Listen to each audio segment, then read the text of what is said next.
The Druid by Grey Wolf. In this day and age, we are faced with the problem of overharvesting our forests.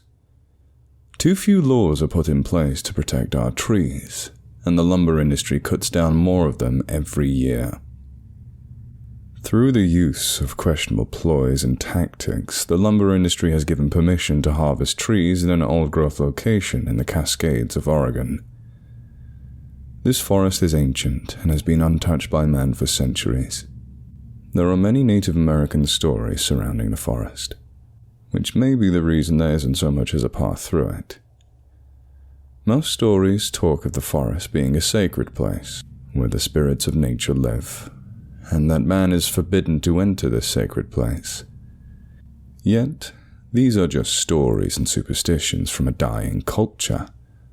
And so a small group of experienced lumberjacks set up camp at the edge of the forest. It was obvious that the place was ancient. All of the trees were massive, and they all had moss and other flora growing on every limb. Each one could have sustained its own ecosystem. Then there was the dense underbrush that carpeted the ground, making it impossible to see your feet as you walked through. This made for an eerie workplace, and it didn't help that every morning the forest would be shrouded in a fog, though it usually disappeared by noon. We began cutting trees 2 days after we set up camp.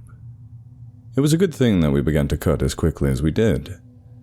The group we had were veteran lumberjacks, but they were a superstitious group and began talking about the woods almost as soon as we got there. Once we began cutting, they shifted their focus from superstition and lore to the work at hand. We had been cutting for 2 days without incident, and were well on our way to filling our quota when that night at dinner, we heard a knock at the door to the cook shack. This startled many because we were miles away from any house, and no one was supposed to be there but us. We opened the door slowly to reveal a Native American man standing on the step. He looked as if he were a tribe elder. He had to have been about 70.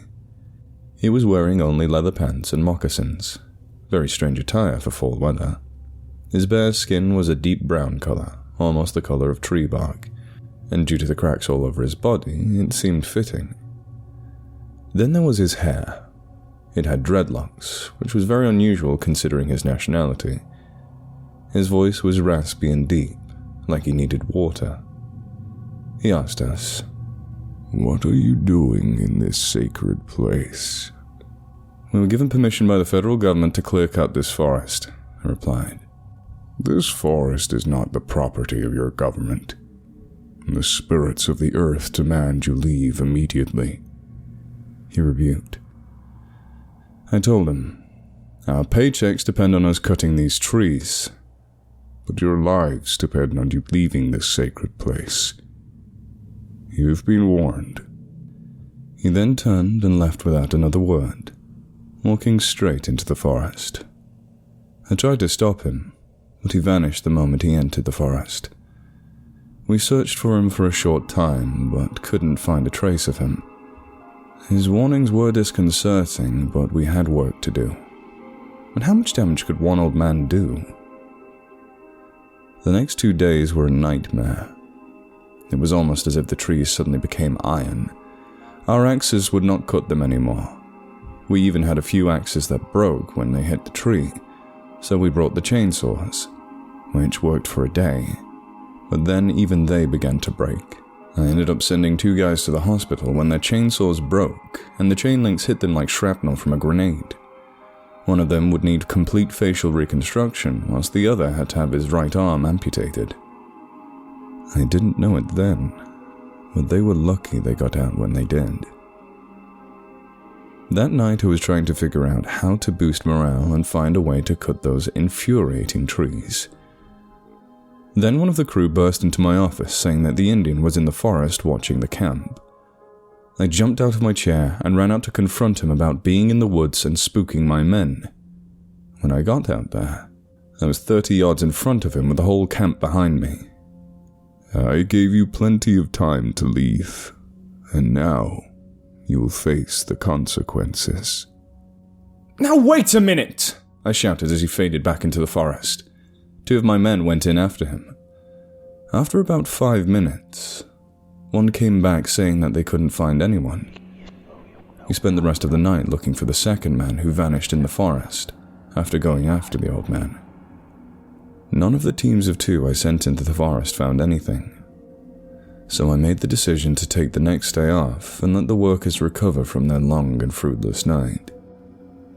As I went through the camp in the late afternoon, I heard the men call the forest cursed, and they took to calling the old man the Druid. I knew there was no way to stop my men from talking, and I would have to accept it and try to find a way to up their morale before they started walking all over me. I decided that I would have to bring in heavy equipment to clear out the trees. So I made a few phone calls and got some bulldozers and other big rigs to be delivered out there. That night I informed my crew that the cavalry was coming in and that in a couple of days we would be back on track. The crew was excited to hear this, and that raised morale drastically. We had dinner without incident, and for that time, it seemed like things were going to turn around. After dinner we were all going back to our cabins when we noticed a young tree in the middle of the camp. All that I could think was, how was this possible? A tree can't just sprout up like this in a matter of an hour or 2.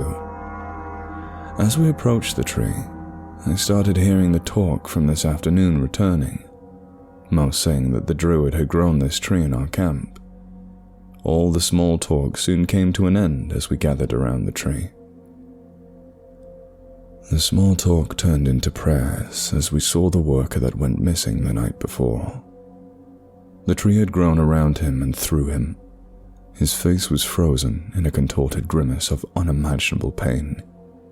His arms and legs were encased in the wood of the tree, while 2 branches had burst through his chest and grown to frame his face in their bark. Confusion and horror filled us all as we looked upon his ghastly demise and wondered how this had come to be. It's not possible for a tree to suddenly sprout, let alone encase a living being like this. Then there was the question of how it had gotten into the middle of the camp. We hadn't heard anything, so it couldn't have happened in the camp, and to have moved it here by hand would have taken too much time, and there would be marks on the ground from people walking and digging. But the earth was unbroken, as if the tree had been here the whole time. We sat there staring at him for nearly an hour in silence from the shock, before someone shuffled off, only to return with a can of gasoline and a lighter.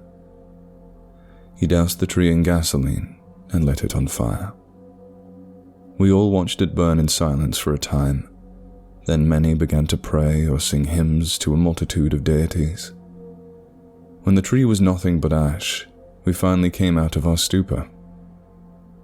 Most of my crew left right then, and I couldn't blame them for leaving. I would too if it didn't mean being crushed under gambling debts when I got back. The few that stayed were in the same boat as me, where if they returned they knew they would be damned, but if they stayed, who knew what was going to happen?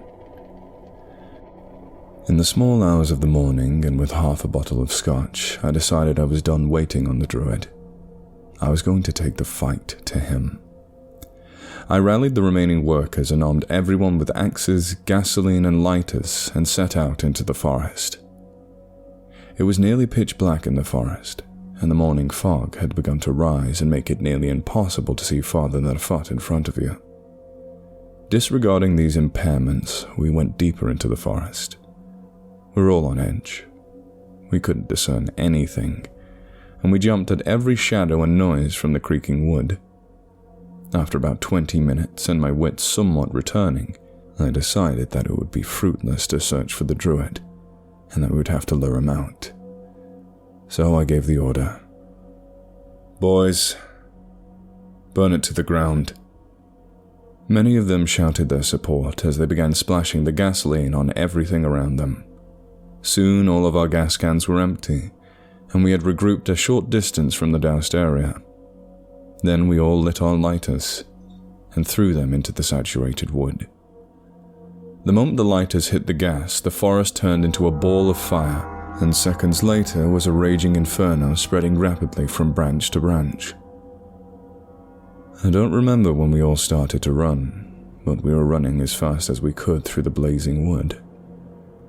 Then there was a primal shriek that was filled with unimaginable rage so loud that we all fell to our knees, gripping our ears in agony.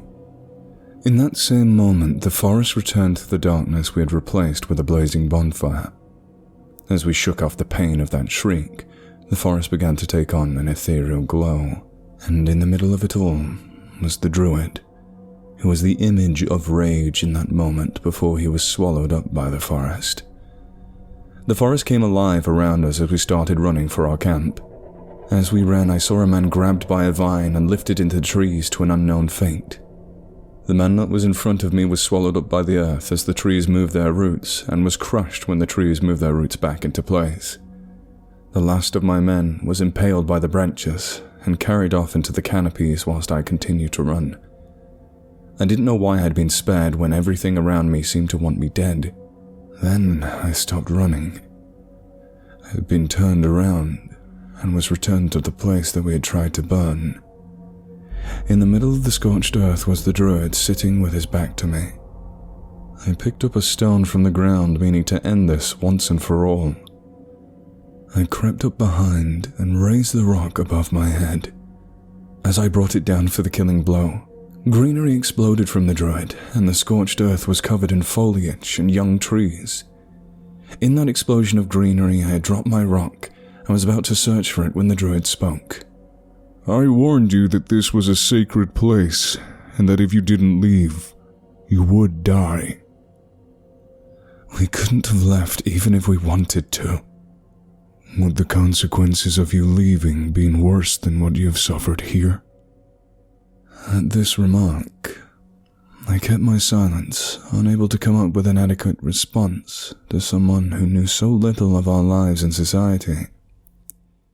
If you would have left, you would have kept your lives and sought out other ways to feed your greed. But your greed kept you here and made you believe this place was your way to wealth.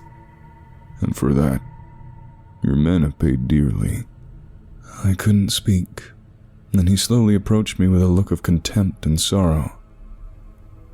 For what you have done here, many have died, and you await your punishment. But before I can punish you, there is something you must do. You must go back to your people and stand as witness to the powers of the earth and warn them of what will happen should they ignore you. At this, he motioned to the trees around him, and several young trees came to him, gliding on their roots over the earth. Each tree had one of my men that had come with me into the forest, their faces wrought in agony of their dying moments. Then, with a second motion, they went back into the woods. He then opened his hand to reveal an acorn in his palm. He took that acorn and pressed it into my chest. I could feel it burrowing into my flesh. I would have collapsed from the pain if it weren't for the Druid holding me up with his other hand.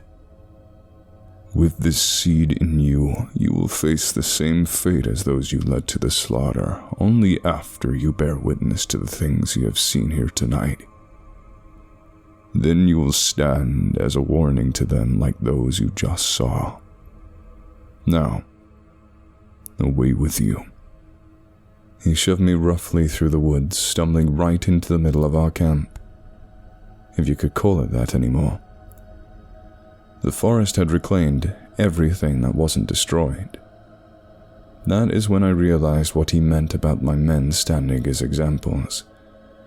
They stood at the edge of the forest as sentries, warning those who would dare enter the forest against the will of the earth spirits.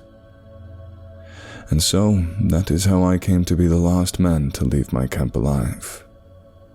I came here right away to report my findings and advise the board to leave the forest alone and keep anyone else from entering it. Before any board members could respond, I felt the acorn begin to grow inside of me. I knew then that the end was near.